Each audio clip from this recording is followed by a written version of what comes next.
Halo, kami dari New Beginning. Saya Lalita Marangana Priyahita, serta kedua teman saya Dian Rahmanisa dan Fadul Rahman Zain Lubis akan memecahkan masalah dari usaha Yafus. Beberapa poin yang akan kami sampaikan diantaranya latar belakang dari solusi kami, yaitu terus ada profil usaha Yafus, lalu ada identifikasi masalah, lalu analisis konsumen dan kompetitor, analisis SWOT dan IE Matrix, 3 strategi utama kami, mitigasi resikonya, dan yang terakhir ada kesimpulan.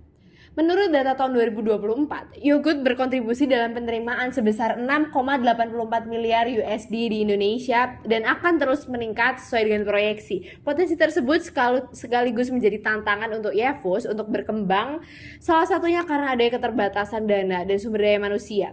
Yafus sendiri merupakan perusahaan UMKM yang terletak di daerah Pangalengan, Bandung. Sebagai usaha UMKM, Yafus memiliki keterbatasan dana dan sumber daya dalam melakukan produksi dan pemasarannya. Sehingga usaha yang dilakukan terbilang belum cukup efektif dari segi pemasaran. Menurut kami, akan masalah dari kasus yang diberikan berada pada penurunan tingkat efisiensi penjualan karena pemasaran yang kurang efektif dan didukung dengan kurangnya kesadaran masyarakat mengenai kebermanfaatan yogurt sehingga permintaan produk menjadi rendah.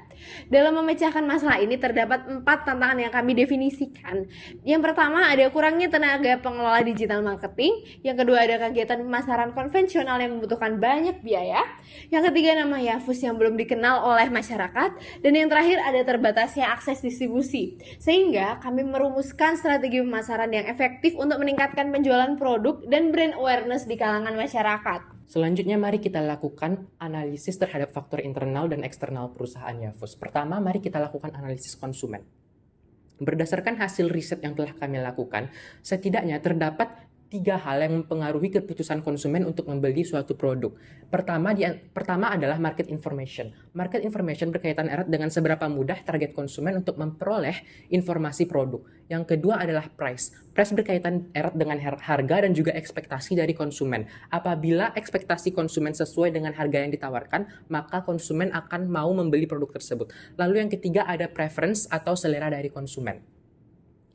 Berdasarkan analisis konsumen, mari kita lihat analisis kompetitor yang telah kami lakukan. Kami melakukan analisis kompetitor antara perusahaan Yafus dan juga Nomimono dan juga Albis. Ketiga perusahaan ini merupakan UMKM yang berbasis di Bandung dan juga menjual produk yang sama. Berdasarkan hasil analisis yang telah kami lakukan, diketahui bahwasanya Yafus tidak lebih unggul dibandingkan Nomimono dan juga Albis dalam mengutilisasi digital marketing yang berakibat pada rendahnya market information dan juga penjualan dari Yafus yang tidak sebanding dengan Nomimono dan juga Albis. Mari kita lihat perusahaan Nomimono dan Albis, mereka telah mampu mengutilisasi digital marketing melalui platform Shopee dan juga Tokopedia dan juga ada Instagram Shop dan juga TikTok Shop. Selanjutnya, mari kita lakukan analisis SWOT dan juga IE Matrix. Analisis SWOT yang telah kami lakukan dapat dilihat di layar. Terdapat 4 kategori. Yang pertama adalah strength, weakness, opportunity, dan juga threat. Keempat parameter ini akan kami lakukan pembobotan yang akan menghasilkan IE Matrix dan melihat kondisi dari perusahaan itu sendiri. Seperti di layar, terdapat internal dan eksternal matrix yang telah dihitung berdasarkan analisis SWOT sebelumnya. Berdasarkan hasil analisis kami, nilai internal dari perusahaan Yafus ada pada 2,05 sedangkan eksternalnya 2,7. Yang berarti perusahaan Yafus berada pada kuadran 5 dan saat ini perusahaan Yafus masih berada pada posisi hold and maintaining. Oleh karena itu, strategi yang sesuai adalah market penetration dan juga product development.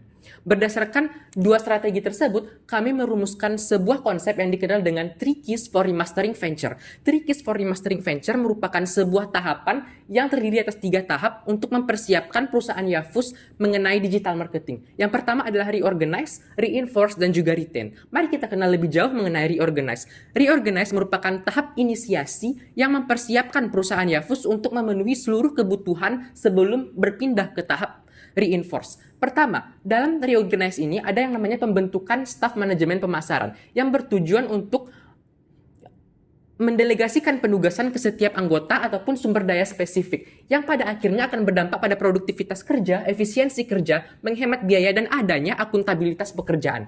Lalu yang kedua, digital marketing bootcamp. Seluruh sumber daya manusia, terkhususnya pada biro pemasaran, akan dipersiapkan untuk mengenal konsep digital marketing melalui pelatihan-pelatihan gratis yang ada oleh pemerintah daerah. Apa keunggulannya? Pertama, efisiensi dari biaya yang dikeluarkan karena tidak perlu biaya banyak untuk melakukan pelatihan bootcamp karena sudah ada fasilitas dari pemerintah daerah. Selanjutnya adalah success key.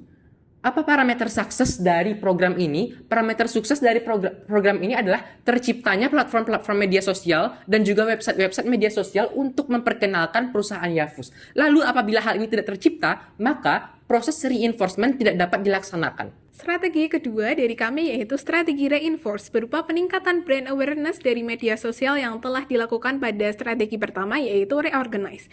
Di dalam reinforce ini kita juga meningkatkan brand awareness dan juga meningkatkan sumber daya manusia dan juga memperluas jangkauan pasar. Dan hal ini dilakukan dengan pertama yaitu kolaborasi dengan unit bisnis lain yaitu Healthy Good yang merupakan bisnis catering sehat yang dapat menawarkan bundle Yafus dan juga produk cateringnya dengan tujuan untuk memperluas jangkauan produk dan tercapainya brand awareness. Kemudian yang kedua yaitu program reseller Yafus berupa untuk perluasan jangkauan distribusi yang kurang merata dan dengan program reseller Yafus, kami menawarkan kerjasama dengan reseller dan komisi sebesar 8% dari omset penjualan per minggunya. Dan yang ketiga yaitu membuka kerjasama dengan SMK dan juga program magang.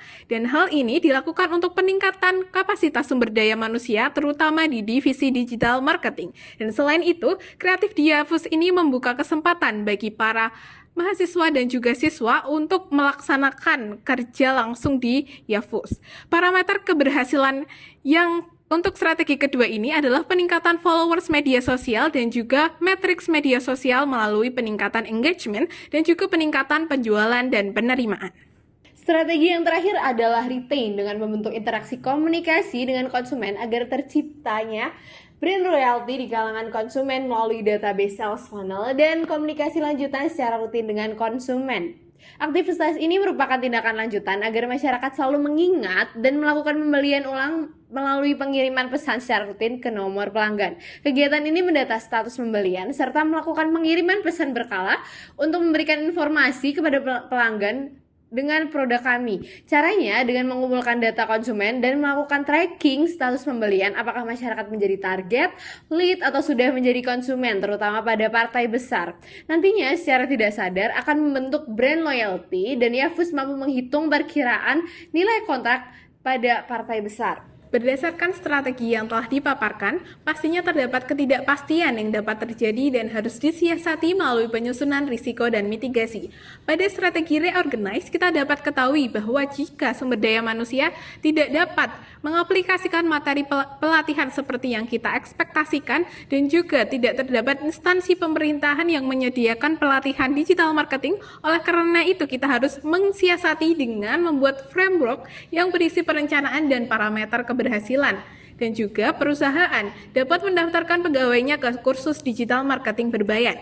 Selain itu, pada strategi kedua yaitu reinforce di mana terdapat pelanggaran kontrak kerjasama dan juga kompetensi sumber daya magang yang tidak mumpuni, oleh karena itu perlu disiasati dengan adanya evaluasi berkala terkait dengan program magang dan juga melakukan perlindungan hukum dengan membuat perjanjian di bawah peraturan hukum. Dan untuk strategi yang ketiga yaitu retain, di mana tidak semua pelanggan mau memberikan nomor telepon dan juga data pribadinya, oleh karena itu dapat disiasati dengan menggunakan alamat email dan menggunakan sistem pesan otomatis. Berdasarkan pemaparan tim kami, maka tim kami merekomendasikan Yafus untuk mengimplementasikan 3 langkah pengembangan yang diawali dengan reorganize berupa langkah awal untuk masuk ke penetrasi pasar dan dilanjutkan dengan reinforce dengan strategi inti penetrasi pasar dan juga diakhiri dengan retain untuk mempertahankan loyalitas konsumen. Oleh karena itu, tidak lupa juga terdapat mitigasi dan juga mitigasi untuk risiko untuk mengidentifikasi risiko potensial dan mengurangi masalah yang dapat timbul dari 3 strategi tersebut. Maka dari itu, 3 case for remaster venture menjadi solusi efektif untuk mengatasi permasalahan pada Yafus. Sekian dari tim kami. Get your K, open your success.